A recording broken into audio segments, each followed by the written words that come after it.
Ugly Truth Theatre, blog number 5. Blog number 5, vlog number 1. We're doing some filming. We're learning about Katie Mitchell this week, and we're doing some filming. So we decided we're taking Tracy Beaker, the story of Tracy Beaker, and giving it a dark and creepy twist. So we've come down to the lake. It's that pretty, and we're gonna snap some really weird and seemingly normal images. Here's the rest of the group. We're all working. Shout out to Jay Dean, just giving birth. Brat. Hold tight the baby. So we found this little bridge-looking thing, and we're debating whether we can use this in our video for the background of our performance. Wow. Here's an example of what we're going to try and do with it.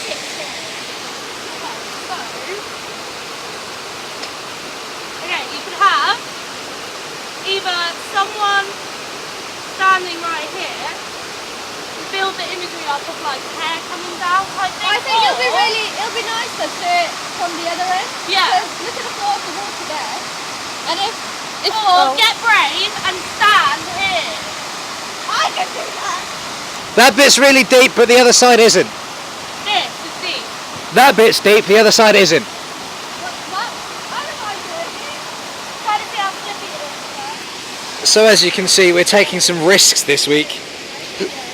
We could potentially be about to lose another group member, except this time to water. So this one won't break. Or,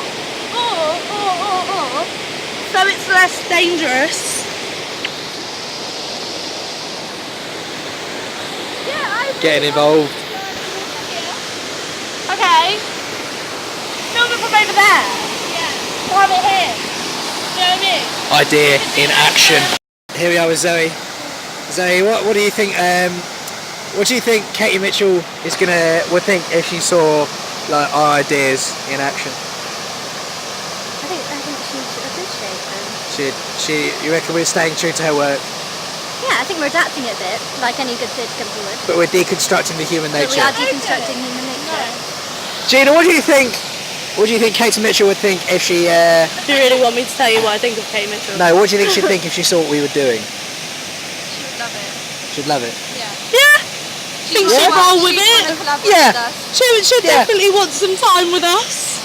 Yeah. Ugly Truth. Innovators, explorers.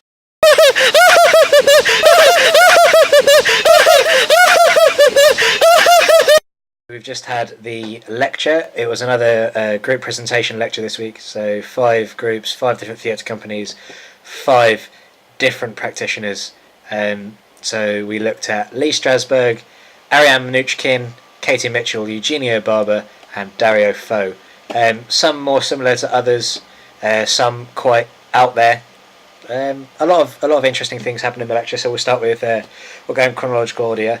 So we'll start with Lee Strasberg. It was quite interesting this week. This group was the first group to use character in their presentation. So they got one of their group members to actually be Lee Strasberg, and they used it as an opportunity to hot seat Strasberg as if he was actually in the room.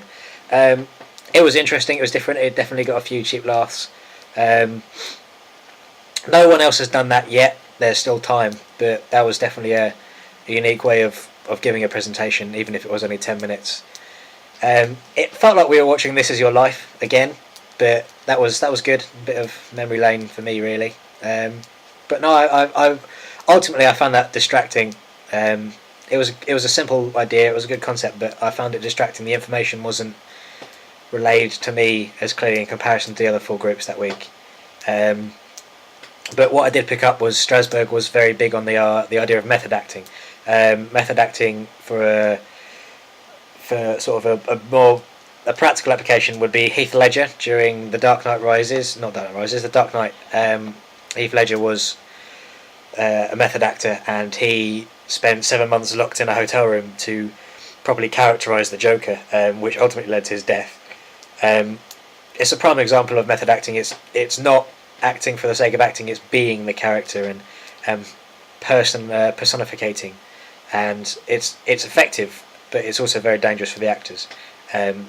So Strasberg was big on method acting, encourages actors to do it, but not necessarily to the extent that Heath Ledger took it to. Second group did Ariam Nuchkin. They also had acting in their presentation, but they were looking at the daily routine of a regular person. It was a lot of laughs from the audience. The guy who was doing it actually stripped down to his pants at one point. Ladies were swooning. It was interesting to say the least, if not a bit distracting from the presentation. But saying that, it did get the point across. The idea, Nuchkin takes the idea that theatre is less of a performance and more of a ritual. It's a celebration of creation, not a charity case. Nuchkin still tears tickets and offers food to the audience because it's a ceremony for her. It's not just a performance to take money. She had said if she didn't have to, she wouldn't charge for performances. So she's very big on rituals and physicality in her performances. We learn about the Théâtre du Soleil, which is something that she started, and it's recognised internationally now. It started small, recognised internationally, and she's very big on escaping naturalism.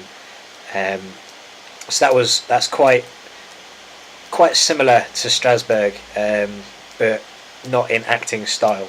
So it was good. It was nice to have a difference there. And then, key to this week's themes, Katie Mitchell came up, so we learnt a bit more about Katie Mitchell. Obviously, we'd already looked at her during our practical classes, but the group were actually very clever. They got other members of the class to film them from 3 or 4 different angles in the room, as if it was a Katie Mitchell performance.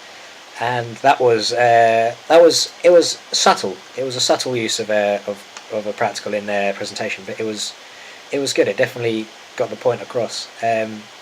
And we definitely learned, some interesting facts about Katie Mitchell. For example, she once put on a performance of Miss Julie, but only used 15% of the original script. Don't know what that says about the rest of the performance. A lot of it was drawn from folklore and Norwegian folktales. To make a complete performance, but that's something different, and hopefully we can encapsulate something of that strangeness through our performance in a week's time from tomorrow. Eugenio Barber, someone I've never heard of before. As the name would suggest, he's Italian, and he pretty much travelled the globe learning about theatre. He studied under Grotowski. He travelled to Norway, he travelled to India. He studied all sorts of cultures and art forms, and then put them together in his own theatre company. He's very big on the idea of live music, which is something quite close to me. I'm quite keen on music as well, so that was it's definitely something to look more into. But that group used the idea of video of the exercise that they were showing us while doing the exercise, while telling us about the exercise. It was unique, definitely. They called it Duel with Sticks, and it's basically walking around in a circle trying to hit the other person with a stick as hard as you can. The idea is you have to dodge a stick and try and hit the other person. It got a lot of laughs. There was people getting hit in the face and people falling over, and but that was pretty much all I got from that one, other than the history of Eugenio Barber. I didn't really understand what his ideas on theatre are. So maybe that's something to look more into.